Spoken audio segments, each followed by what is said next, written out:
Oke, Assalamualaikum warahmatullahi wabarakatuh. Perkenalkan, nama saya Sabrina Meambudu dengan NIM 2414-24052, kelas B.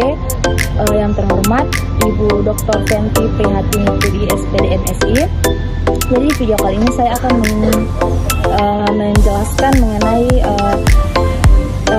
konsep teori pembangunan. Jadi, teori pembangunan adalah bidang studi yang kompleks dan terus berkembang yang berusaha untuk menjelaskan bagaimana negara-negara berkembang dan bagaimana proses tersebut dapat tercapai. Tidak ada satu teori tunggal yang menjelaskan semuanya, melainkan berbagai perspektif yang saling melengkapi dan terkadang bertentangan. Berikut ini beberapa teori pembangunan utama. Yang pertama itu ada teori modernisasi.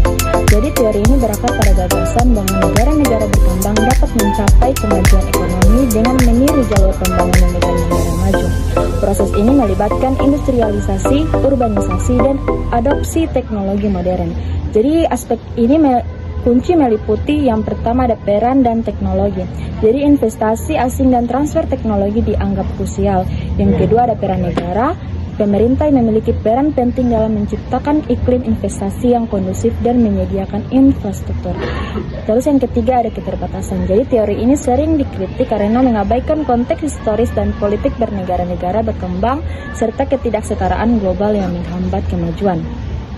Yang kedua ada teori depensasi.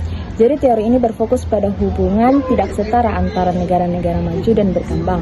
Jadi negara-negara berkembang dianggap terikat pada sistem ekonomi global yang menguntungkan negara-negara maju, yang menyebabkan eksploitasi sumber daya dan ketergantungan ekonomi.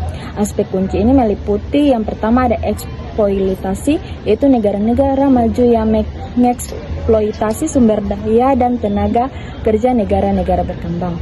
Terus ada perdagangan tidak adil. Jadi perjanjian perdagangan internasional seringkali merugikan negara-negara berkembang ketergantungan. Jadi negara-negara berkembang menjadi tergantung pada negara-negara maju untuk investasi, teknologi, dan pasar. Selanjutnya ada teori dunia sistem atau world system theory.